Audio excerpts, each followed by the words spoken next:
희극 고도를 기다리며 라는 작품에 대해서 혹시 들어보신 적 있으신가요?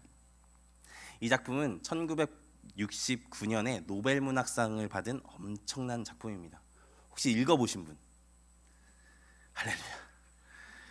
정말 다행입니다. 제가 아는 척 좀 하려고 했는데 읽으신 분이 있으면 제가 제대로 안 읽은 게 다 걸리니까 어쩌나 이렇게 하고 있었는데 감사합니다. 이 작품은요, 여러분 한마디로 요약할 수 있습니다. 오지 않는 고도를 기다리는 내용이라고 요약을 할 수 있습니다. 여러분 이게 전체 내용입니다. 이게 뭔 말인가 싶으시죠? 그래서 제가 조금 더 풀어서 한번 줄거리를 말씀드려 보겠습니다. 첫 장면은 에스트라곤과 블라디미르라는 사람이 한 나무 아래서 무료하게 무언가를 기다리는 장면으로 시작합니다. 이들은 언제 올지 모르지만 고도라는 존재를 기대하고 기다리고 있습니다. 고도는요, 우리가 말하는 그 높이, 고도를 이야기하는 게 아닙니다. G-O-D-O-T 해가지고 고도트, 영어로 하면 고도트가 맞을 것 같아요. 그 고도를 기다리고 있는데, 고도가 왜 안 오지? 오늘 온다고 했어. 그런데 왜 우리가 고도를 기다리고 있지? 몰라? 라고 하면서 이런 이상한 대화를 나누면서 고도라는 존재를 지루하게 기다리고 있습니다. 재미있는 것은 이들은 고도가 누군지 모른다는 것입니다. 왜 기다리는지, 언제부터 기다렸는지 알 수 없이 그냥 계속 지루하게 당연하다는 듯이 고도를 기다리고 있죠. 그 기다림 중에 포조와 럭키라는 사람이 와가지고 왁자지껄 막 하고, 또 그 다음에는 고도가 보냈다는 어린 소년이 와서 고도는 오늘 오지 않아, 내일 온다고 이야기를 했어 라고 이야기를 하고 딱 들어가요. 이게 1막 끝입니다. 2막도요 이것과 똑같아요. 그러면 마지막에 고도 기다리지 말까? 그냥 죽을까? 하다가 죽지 못하고 그냥 장면이 딱 끝나면서 계속 기다리는 것으로 하고 끝납니다. 이게 전체 내용입니다. 그러니까 제가 아까 한마디로 얘기한 게 고도를 기다리는 내용이라고 한 게 맞는 것 같죠. 여러분 제가 이렇게 설명한 것들을 들으면서 이게 뭔 내용이야 하시면서 혹시 김상호 목사가 요약을 잘 못해서 그런 건 아닐까라는 생각을 하실 분이 계실지 모르겠습니다. 그래서 저도 이것저것 이 작품을 설명하고 요약하는 글들을 많이 찾아봤습니다. 그런데 제 생각에 제가 제일 잘 요약했어요. 다 비슷해요. 이 내용이 이거 조금 더 길어지고 조금 더 짧아지고 이런 내용입니다. 그런데 이 작품의 특징이 그것이라고 합니다. 부조리극이라나 뭐라나 일반적인 기승전결이 있는 통속극이 아니라 이 고도를 기다리며라는 것은 약간 전개도 모호하고 플롯도 분명하지 않고 한 이런 것들을 부조리극이라고 하는데, 이 고도를 기다리며가 그 장르의 개척자라고 하더라고요. 그러니까 제가 요약을 잘못한 게 아니라는 것이죠. 어쨌든 이 난해한 작품을 이해하기 위해서 이 사람 저 사람 해설하는 것들을 찾아보는데, 다들 작가가 이 작품을 통해서 사람은 무언가를 기다리는 존재라는 것을 이야기하고 싶었다라는 것을 이야기하더라고요. 두 주인공이 끝까지 고도를 기다리는 것으로 이야기가 끝나게 되거든요. 고도가 누군지 모르면서 말입니다. 여기서 더 재밌는 것은 작가도 고도가 누군지 모른대요. 그러면서 이렇게 얘기했다고 합니다. 나도 고도가 누군지 몰라. 내가 고도가 누군지 알았으면 책에 썼겠지 라고 얘기를 했다고 하더라고요. 저는 그렇게 생각합니다. 작가가 이렇게 말하는 것은 이 작품을 읽는 사람마다 자신이 생각하는 고도가 무엇인지 고민하게 하려고 했다라는 생각으로 말이죠. 저는 이 내용을 살펴보면 어쩌면 이 고도는 하나님이 아닐까라는 생각을 했습니다. 실제로 고도라는 이름의 스펠링도 G-O-D-O-T입니다. 여기서 O-T를 빼면 G-O-D, 하나님을 뜻하죠. 사람들은 누구나 완전하고 완벽한 세상을 기대합니다. 누구나 자신이 완벽하게 행복한 세상에서 살기를 기대하죠. 그게 어떤 세상인지 그 세상에 대해서 명확한 그림을 가지고 있지 않지만 말입니다. 저는 모두가 그런 완벽한 세상, 다른 말로 하나님만이 만드실 수 있고 하나님만이 우리에게 주실 수 있는 세상, 그 하나님 나라를 기다리고 있다라고 믿습니다. 바울도 로마서에서 이런 말을 하죠. 로마서 8장 19절입니다. 로마서 8장 19절 같이 읽습니다. 피조물이 고대하는 바는 21절도 읽겠습니다. 그 바라는 것은 피조물도 썩어짐에 종노릇한 데서 해방되어, 뭐라고 이야기하는 것이냐면 피조물은 하나도 예외 없이 그 영광의 자유를 기다리는 존재라는 것입니다. 하나님을 믿는 자도 그 영광의 자유를 기다릴 뿐 아니라 하나님을 모르는 피조물들도 그게 뭔지 모르고 누가 주실지도 모르지만 그럼에도 완전한 하나님 나라에서 누릴 그 자유를 막연하게 기다리고 있다는 것이죠. 마치 고도를 기다리는 그 두 불황자들처럼 말입니다. 근데 저는 적어도 우리 그리스도인들은 그 자유를 누가 주실지, 세상에 막연하게 기다리는 세상을 누가 만들어낼 수 있는지, 세상이 막연하게 기다리는 그 세상을 누가 만들어낼 수 있는지, 진짜 우리가 기대하는 고도가 누구인지 아는 자들이라고 믿습니다. 그분이 누구십니까? 우리 하나님이시죠. 온 세상을 창조하시고 우리를 사랑하시는 하나님만이 우리가 기대하고 고대하는 세상을 우리에게 가져오실 수 있는 분이시니까요. 오늘 우리가 읽은 스바냐서는 바로 그 기다림에 대해서 이야기해주는 책입니다. 끝이 없는 절망과도 같은 세상 속에서 기다리라 말하며 그 기다림의 끝이 반드시 아름답게 열매 맺을 것을 이야기해주는 책이 바로 이 스바냐서거든요. 바라기는 이 스바냐서의 말씀을 통해 우리의 기다림을 헛되지 않게 하실 하나님을 말씀을 통해 경험하게 되시기를 소망합니다. 그 하나님의 약속을 기억하게 되기를 소망합니다. 오늘 말씀을 통해 고도를 기다리는 것 같은 우리의 삶에 진정한 고도이신 하나님의 음성이 들림으로 위로받고 기대하게 되고 새힘 얻게 되는 귀한 시간 되기를 소망합니다. 스바냐서는 요시야 왕의 시대에 활동한 스바냐 선지자가 기록한 예언서입니다. 스바냐 1장 1절의 말씀 같이 볼까요? 같이 읽습니다. 아몬의 아들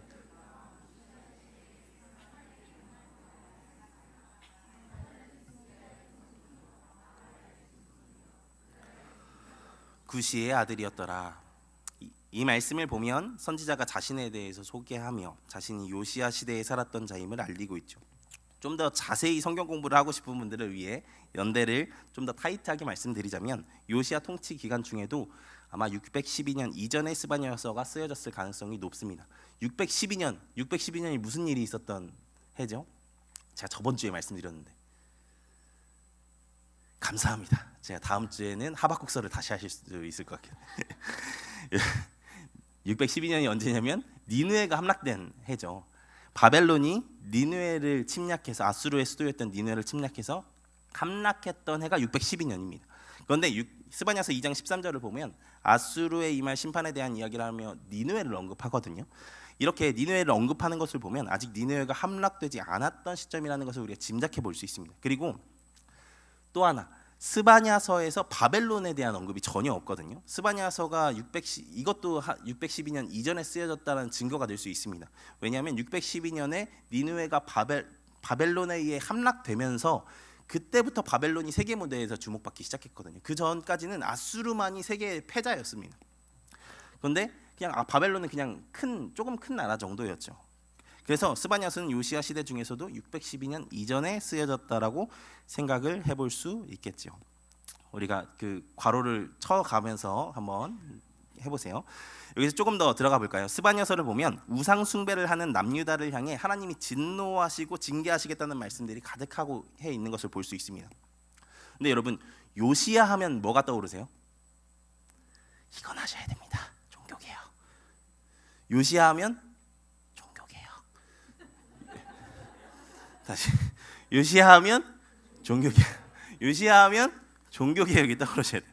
여러분 요시야는 종교개혁을 한 왕입니다. 성전을 보수하고 청소하는 중에 발견한 율법책을 읽고 온 백성을 회개하게 하고 각 지역의 산당과 우사를 타파하고 오랫동안 멈춰있던 유월절 제사를 다시 시작한 왕이죠. 그렇게 남유다를 하나님을 믿는 신앙으로 회복해 만든 왕입니다. 그렇다면 그렇게 생각할 때 이 스바냐서를 다시 돌아와서 생각해 보면 이 스바냐서가 비판하는 상황과 너무 안 맞지 않습니까? 스바냐서는 우상 숭배하는 자들과 그렇게 타락한 자들에 대해서 막 비판하고 있는데 요시야가 그렇게 개혁을 해서 완벽한 그 좋은 유다의 나라를 만들었다라고 하면 뭔가 시대적으로 맞지 않는 느낌들이 있는 것이죠. 그래서 이것을 고려해서 스바냐서의 연대를 좀 더 타이트하게 잡자면 스바냐서는 우상을 철폐하기 이전에 신당들을 정리하기 이전에 쓰여졌을 가능성이 있겠죠. 그렇게 치면 요시야 개혁이 628년에서 622년경에 있었다고 하니까 대략 요시야가 즉위한 640년부터 628년 사이에 스바냐 선지자가 활동했고 이 예언서를 기록했다는 것을 추측해 볼 수 있겠죠. 재밌죠? 저만 재밌나요? 그러면 그 당시가 어떤 시대였을까요? 이 당시는 아직 요시야가 본격적으로 사역을 하지 못하던 시대였습니다. 요시야가 몇 살에 왕이 되는지 아시나요 혹시? 17, 8살입니다. 8살. 8살이면요 저희 아들 나이예요. 저희 아들이 요 근래 8살이 되시면서 엄청난 고뇌에 지금 쌓여 있으십니다. 몇 달 있으면 이제 수정학교를 가야 되는데 수정학교 가는 게 처음엔 좋대요. 친구도 있고 교회도 있고 하니까 너무 좋겠대요. 근데 영어 공부를 할 생각을 하니까 머리가 아프다. 그래서 반반이래요. 가고 싶은데 가기 싫대요. 진짜 엄청난 고뇌이지 않습니까? 그리고 엄청난 슬픔에도 잠겨 계세요. 어린이집 친구들과 이제 3일 뒤면 헤어져야 되거든요. 이 친구들과 헤어질 생각을 하니까 가슴이 미어지고 너무나도 마음이 아프대요. 여러분, 이게 8살입니다. 호랑이랑 치타랑 싸우면 누가 이기는지가 궁금한 게 8살이에요. 이게 8살입니다. 이렇게 생각하면 아무리 요시야 왕이었어도 나라를 걱정하고 그 나라를 바꾸기에는 아직 많이 연약한 존재가 바로 그 8살의 요시야였을 것이란 말이죠. 그러니까 다시 이야기하면 이때는 요시야 왕의 통치 시기이지만 아직 그 통치의 색이 드러날래야 드러날 수 없는 시대였다는 것입니다. 오히려 이전 왕들의 흔적이 더 많이 보이던 시대였겠죠. 그러면 요시야 이전의 왕들이 누구입니까? 므낫세와 아몬 왕입니다. 이 두 왕은 정말 유명한 왕입니다. 아버지 히스기야와는 완전히 다른 길을 간 므낫세, 그리고 므낫세와 똑같이 악한 길을 걸은 아몬이 바로 그 당시의 왕들이죠. 므낫세는 산당을 없앤 히스기야와 달리 우상 숭배를 적극 도입합니다. 열왕기하 21장 2절부터 3절까지 말씀 한번 읽어볼까요? 열왕기하 21장 2절부터 3절 같이 읽습니다. 므낫세가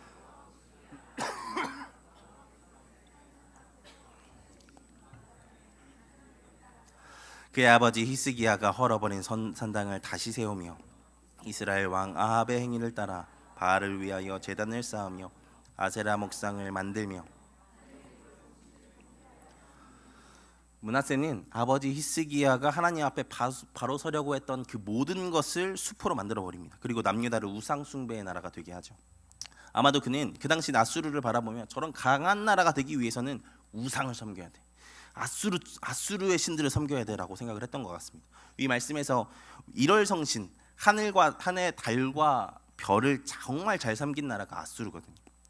그러니까 그는 하나님을 버리고 우상 숭배하는 것이 남유다가 살아남는 길이라고 생각을 했던 것입니다.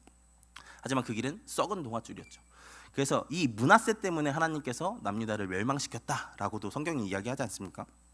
그의 악행이 얼마나 심했는지 나중에 요시야가 종교개혁을 했지만 하나님께서 남유다를 향한 멸망의 뜻을 굽히지 않겠다고 말씀하시며 그 이유로 므낫세의 통치를 들어서 설명하는 것을 우리가 말씀을 통해서 볼 수 있습니다. 조금 길지만 열왕기하 23장 24절부터 27절까지의 말씀, 저 한 절 여러분 한 절 읽겠습니다.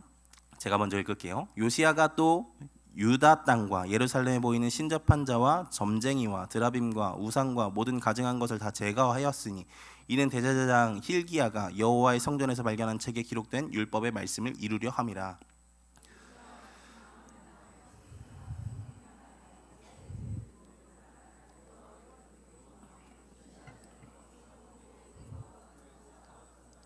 여기부터가 중요합니다. 그러나 여호와께서 유다를 향해 내리신 그 크게 타오르는 진노를 돌이키지 아니하셨으니 이는 므낫세가 여호와를 경노하게 한 그 모든 경노 때문이라.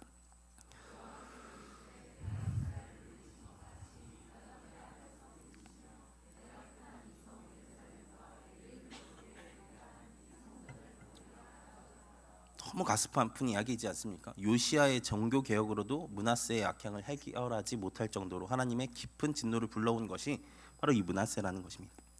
그리고 아몬도 다르지 않죠. 그에 대한 평가는 열왕기하 21장 20절에 나옵니다. 이 말씀도 같이 읽겠습니다. 열왕기하 21장 20절 같이 읽습니다. 여호와 보시기에 악을 행하되, 그도 똑같이 하나님 앞에서 악을 행하는 왕이었고 우상 숭배에 앞장서는 왕이었다는 것입니다. 이게 바로 스바냐가 활동하던 시기의 상황이었습니다. 그래서 스바냐서에서도 므낫세와 아몬의 더러운 우상 숭배의 흔적이 가득하죠. 스바냐서 1장 4절부터 6절까지 말씀 같이 읽겠습니다. 내가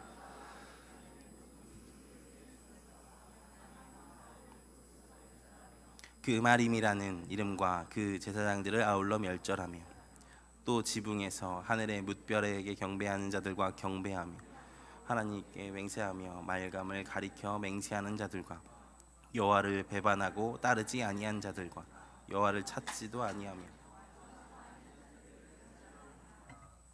이 말씀을 보면 바알과 그마림과 뭇별과 말감과 수많은 우상들이 언급되고 있죠.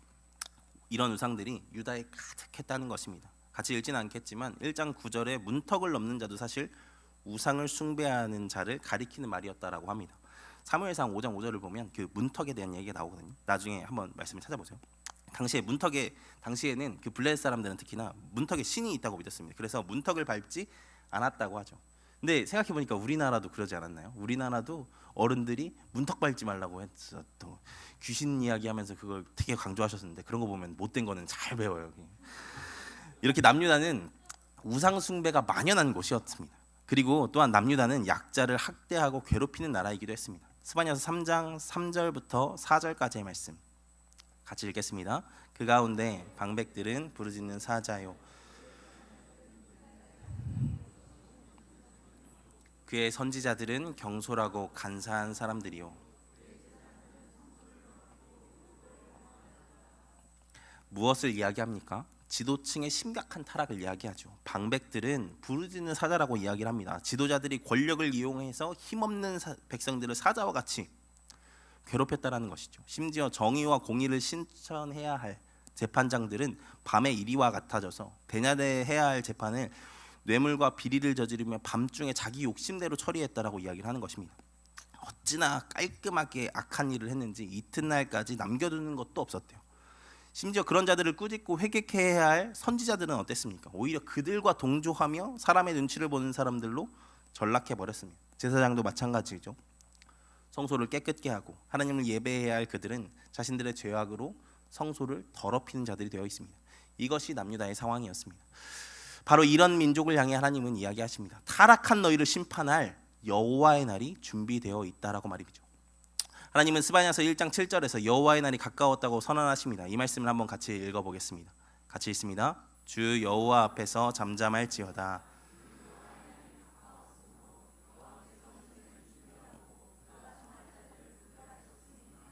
이 말씀에서 여호와 앞에서 잠잠할지어다 하는 선언은 당시에 제사를 드리기 전에 하는 선언문과 같은 것이라고 이야기를 합니다. 그러니까 하나님께서 희생제사를 지금 준비하고 계시는 장면으로 이 말씀이 진행되고 있는 것이죠. 여러분, 희생제사가 무엇입니까? 나의 죄를 제물에게 전가시키고 하나님께 용서를 구하는 제사가 희생제사이지 않습니까? 그래서 제사는 심판의 시간이기도 합니다. 내 죄에 대한 징계가 나에게 내려졌어야 되는데 그 죄물에게 내려지는 것이 희생제사이니까요. 그런데 이 말씀에서 여호와께서 희생을 준비한다고 이야기를 하지 않습니까? 그러면 이것은 무엇을 이야기하는 것이겠습니까? 그 악행에 대한 심판을 이제 시행하시겠다고 말씀하시는 것이죠. 죄악에 물든 우상 숭배하고 악한 일을 일삼는 유다의 지도층 제물로 삼아 심판하시겠다는 것입니다. 남유다의 방백들과 왕족들과 종교 지도자 그리고 우상 숭배하는 자들의 죄를 심판하시겠다는 것입니다. 그날이 바로 여호와의 날이라는 것이죠. 여호와의 날은 무서운 심판의 날입니다. 스바냐서 1장 18절의 말씀도 같이 보겠습니다. 같이 읽습니다. 그들의 은과 금이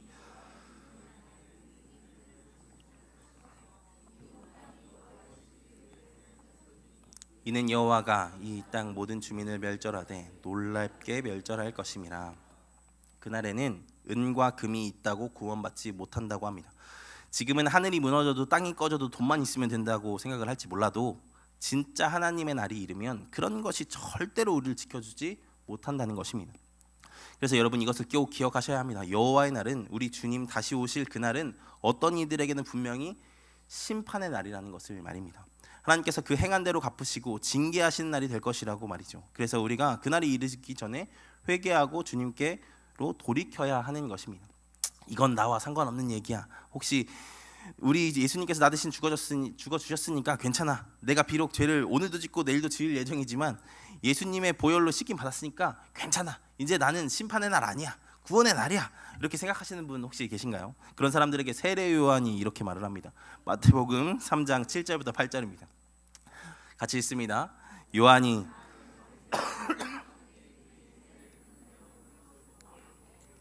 독사의 자식들아, 누가 너희를 가르쳐 임박한 진노를 피하라 하더냐. 그러므로 회개에 합당한 열매를 맺고. 세례 요한은 세례만 받으면 죄사함 받고 천국에 합당한 자가 될 것이라고 착각하는 자들에게 이렇게 외칩니다. 회개에 합당한 열매를 맺으라고 말이죠. 회개는 열매가 있는 삶입니다. 회개는 중연불 맺는 것처럼 그냥 내 죄를 고백하고 무의미하게 중얼거리다가 눈물 흘리면 회개가 이루어졌다라고 확신하며 하는 게 아니라 삶의 돌이킴이라고요. 오늘 스바냐에서 하나님이 가장 진노한 사람들이 어떤 자들인지 아십니까? 스바냐서 1장 12절입니다. 스바냐서 1장 12절 같이 읽습니다. 그때 내가 예루살렘에서 찌꺼기같이 가라앉아서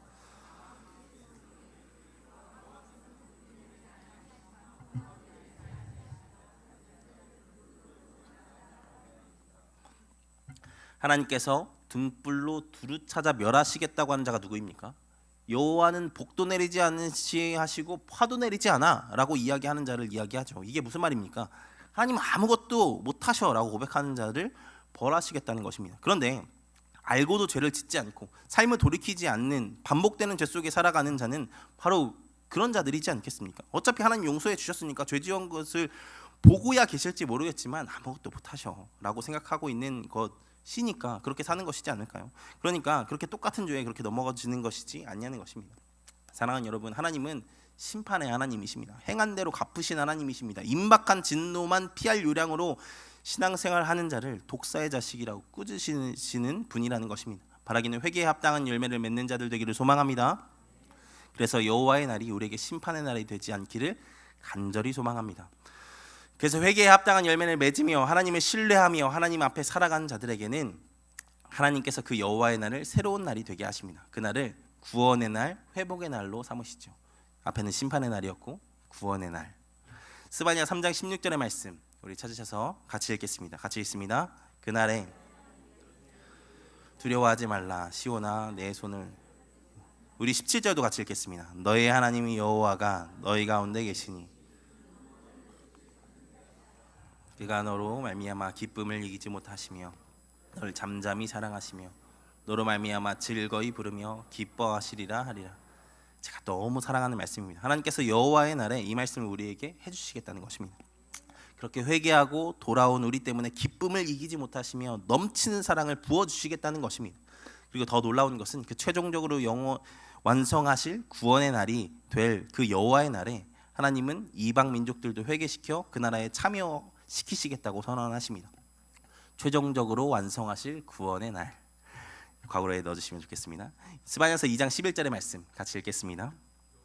여호와가 그들에게 두렵게 되어 세상의 모든 신을 쇠약하게 하리니 이방의 모든 해변 사람들이 각각 자기 처소에서 여호와를 경배하리라. 하나님은 열방에 임할 심판을 이야기하시면서 그 심판을 통해 이방인들에게 두렵게 되어서 그들에게도 경배를 받으시겠다고 이 말씀에서 이야기를 하십니다. 그들이 회개하게 되어서 하나님을 믿고 하나님의 백성으로 삼으시는 구원을 이루시겠다는 것이죠. 3장 9절도 한 절 더 읽어보겠습니다. 같이 읽습니다. 그때 한 가지로 나를 섬기게 하리니 그때 하나님께서 여러 백성의 입술을 깨끗게 하셔서 여호와의 이름을 부르게 하시겠다고 말씀하십니다. 이게 정말 놀라운 말씀입니다. 심판의 날인 여호와의 날을 통해 이방 민족들도 회개하게 하여 하나님께 돌아오게 하시겠다는 것입니다. 이것이 바로 하나님의 계획이라는 것입니다.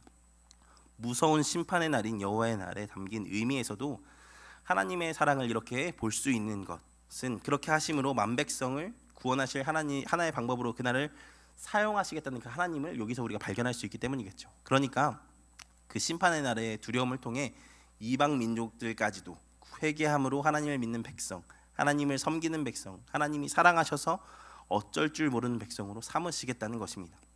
이것이 스바냐서가 말하는 여호와의 날입니다. 그날은 심판의 날이지만 또한 분명히 구원의 날입니다. 스바냐서는 하나님께서 최종적으로 완성하실 그 구원을 이야기하고 있습니다. 여호와의 날이 바로 그 날이 될 것이라고 말이죠. 그래서 우리가 기억해야 할 것은 회개하여 하나님이 말씀하시는 그 여호와의 날이 우리에게 구원의 날이 되게 해야 한다는 것입니다.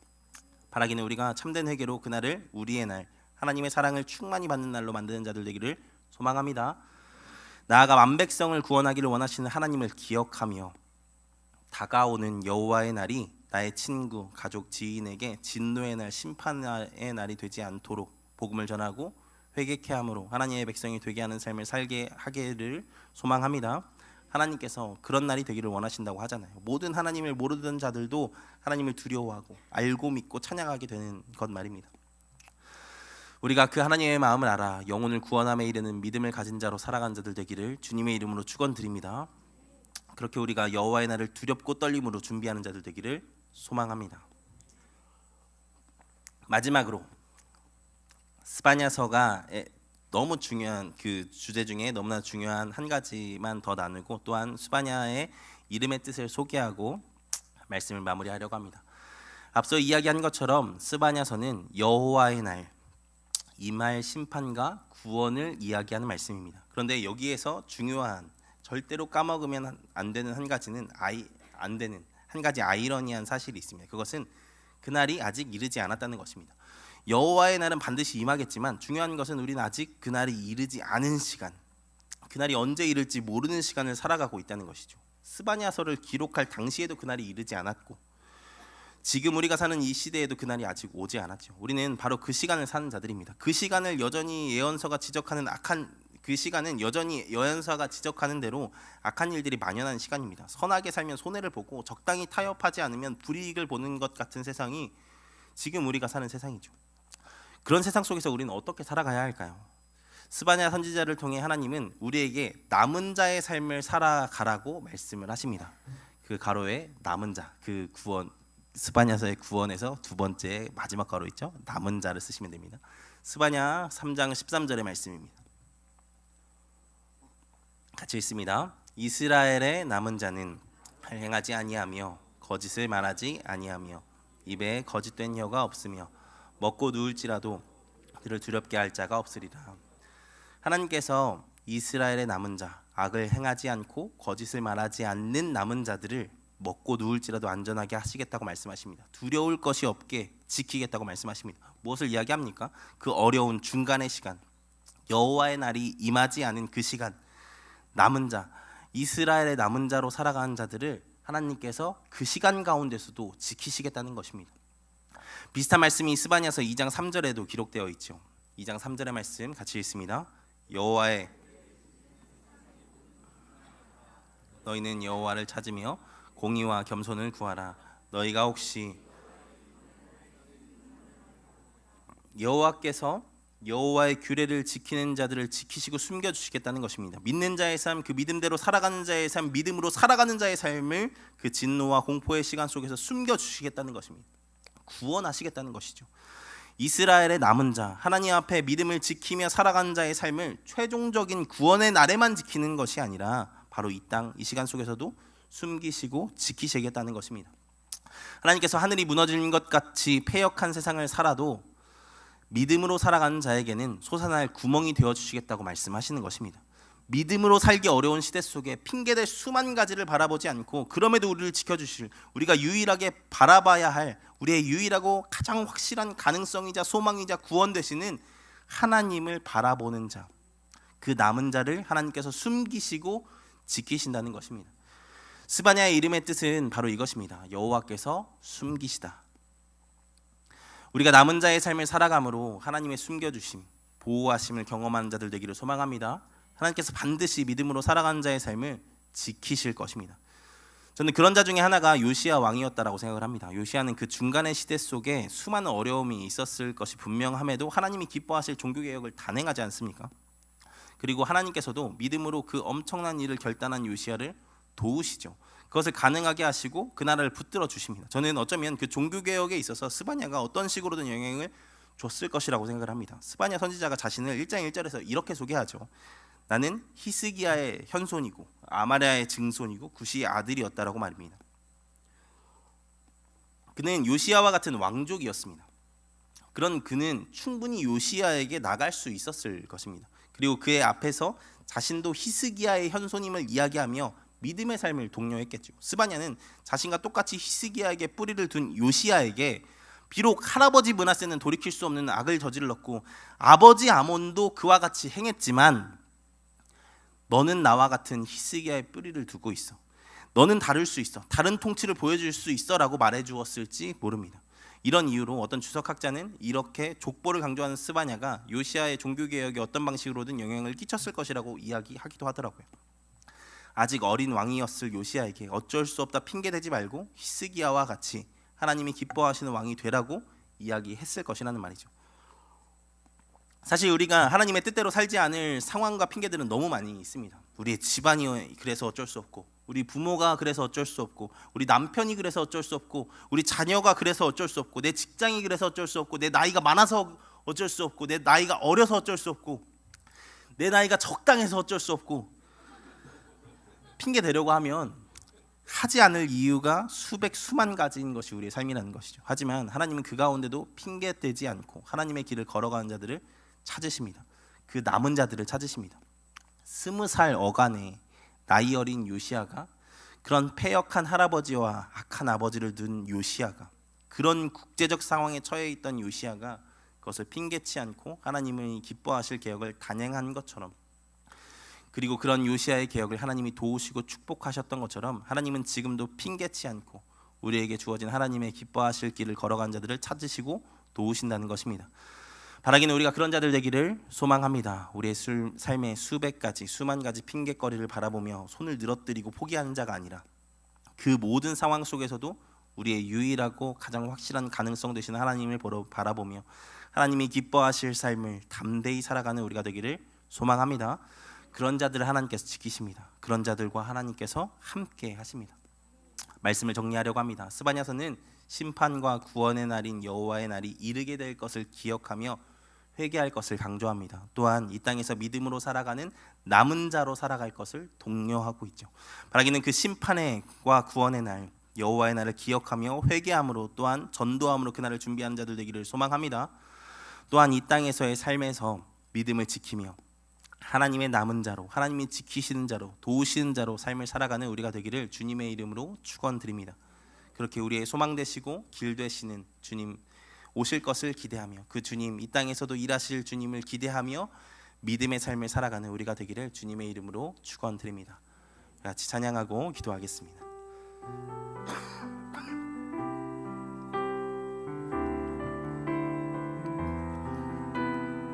이곳에 임하신 하나님 나라 같이 찬양하시고 기도하겠습니다. 이곳에 임하신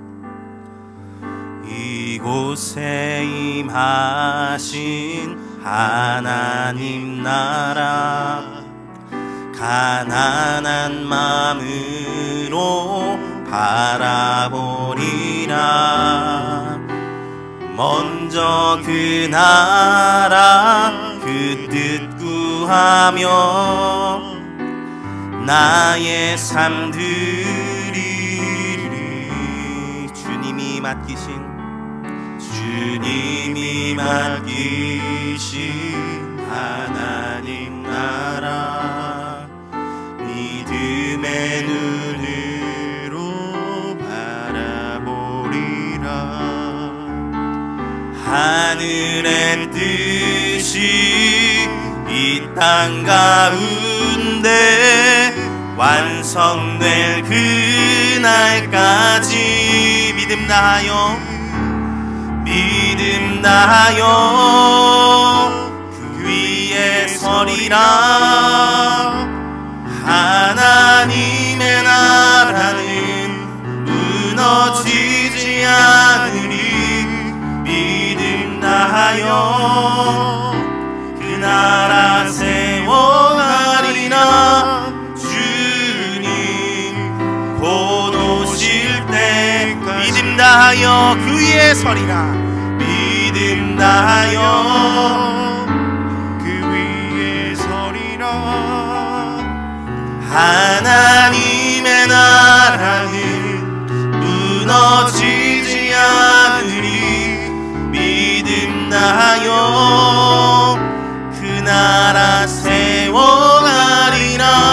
주님 곧 오실 때까지. 저는 이 찬양의 후렴 가사를 참 좋아합니다. 믿음을 다하여 그 위에 서리라. 하나님의 나라는 무너지지 않으리. 이 고백 자체가 어쩌면 하나님 나라가 무너지는 것 같은 삶을 우리가 살아가고 있다는, 어쩌면 반대 측면을 보여주고 있는 고백이기도 합니다. 그러니까 이렇게 담대하게 선포하려고 하는 것이겠죠. 하지만 우리는 하나님 나라가 무너지지 않는 것이라고, 무너지지 않는다고 믿는 자들인 줄 믿습니다.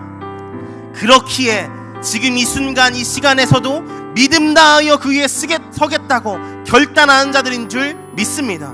하나님, 우리가 이 스바냐서의 말씀을 기억하며 하나님 나라 반드시 다시 임할 것을 기억하며 기대하며 나아간 자 되게 하여 주옵소서. 믿음 다하여 남은 자로 살아간 자 되게 하여 주옵소서라고 말씀을 기억하시면서 주여 한번 외치고 같이 기도하며 나아갑니다. 주여! 오 살아계신 하나님 아버지 감사합니다. 하나님, 우리에게 귀한 말씀을, 스바냐서의 말씀을 듣게 하시고 그 말씀 가운데 하나님 나라 무너지지 않는다 결단케 하신 하나님 감사합니다. 하나님께서 주의 나라 반드시 임하게 하실 것인데 우리가 그 나라 바라보며 이 땅 가운데서도 담대하게 살아갈 수 있는 귀한 자들 될 수 있도록 하나님 역사하여 주옵소서. 주님, 우리 가운데 역사하여 주셔서 주님의 일하심을 기대하며 나아간 자 되게 하시고 주의 역사하심을 고대하며 나아갈 수 있는 귀한 자들 될 수 있도록 주님 붙잡아 주옵소서. 스바냐서를 통하여서 우리에게 강조하시는 것처럼 반드시 임할 그 여호와의 날, 하나님 그것을 기억하며 이 땅 가운데서 거룩하게 살아가는 우리가 될 수 있도록 주님 붙잡아 주옵소서. 이 땅에서도 지키시고 도우시겠다고 말씀하시는 그 하나님의 음성을 기억하며 이 땅 가운데서도 남은 자로 살아가는 우리가 될 수 있도록 주님 아버지 역사하여 주시옵소서. 하나님, 우리가 말씀 가운데 주신 귀한 하나님의 은혜를 붙잡고 저 세상 가운데 나아가서도 하나님 생각으로만 자리 잡은 삶이 아니라 삶으로 살아가는 삶으로 하나님께 영광 올려드리며 나아갈 수 있는 우리가 될 수 있도록 주님 아버지 역사하여 주시옵소서. 때로는 우리 연약하여서 넘어지고 쓰러질 때도 있지만 하나님, 우리가 주님 바라보며 그 쓰러진 자리에서도 담대하게 일어날 수 있는 귀한 자들 될 수 있도록 주님 붙잡아 주시옵소서. 하나님, 우리 가운데 역사하여 주시어서 그렇게 살아갈 수 있는 귀한 은혜의 삶, 귀한 하나님 은혜, 믿음의 남은 자의 삶을 살아가는 우리가 될 수 있도록 주님 아버지 역사하여 주시옵소서.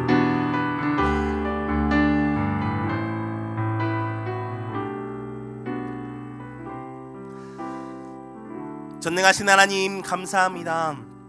스바냐서의 말씀을 통하여서 여호와의 날이 반드시 임할 것임을 우리가 말씀을 통해서 들었사오니 하나님, 우리가 그날을 기억하며 하나님 회개하며 또한 전도하는 삶을 살아가는 우리가 될 수 있도록 주님께서 붙잡아 주시옵소서. 또한 남은 자로 살아가는 자의 삶을 책임지시고 도우시겠다고 말씀하셨은 것을 우리가 말씀을 통하여 들었사오니 하나님, 우리가 남은 자로 살아간 자 되게 하여 주옵소서. 믿음으로 결단하고 세상 가운데서 무너지지 않고 믿음 다하여 살아가는 자 될 수 있도록 하나님께서 역사하시고 인도하여 주시옵소서. 하나님께서 그렇게 살아간 자의 삶을 지키시고 도우실 것을 믿습니다. 하나님, 사랑하는 우리 성도님들, 하나님 그렇게 살아가기로 결단하셨사오니 하나님, 저 문 밖을 나가서도 하나님 그 결단대로 살아갈 수 있는 힘과 능력 허락하여 주시옵소서. 그 하나님을 의지하며 날마다 승리하며 나아갈 수 있는 우리 성도님들 될 수 있도록 주님 붙잡아 주시옵소서. 하나님, 이 시간 이후로 기도할 것입니다. 기도할 때 마음에 푼 모든 소원들 하나님 앞에 다 토하며 아뢰며 나아갈 수 있는 귀한 시간 되게 하시고 그 가운데 하나님의 음성 듣게 되는 귀한 기도의 시간 될 수 있도록 주님 붙잡아 주시옵소서. 그렇게 일하실 것을 믿고 예수 그리스도의 이름으로 기도하였습니다. 아멘.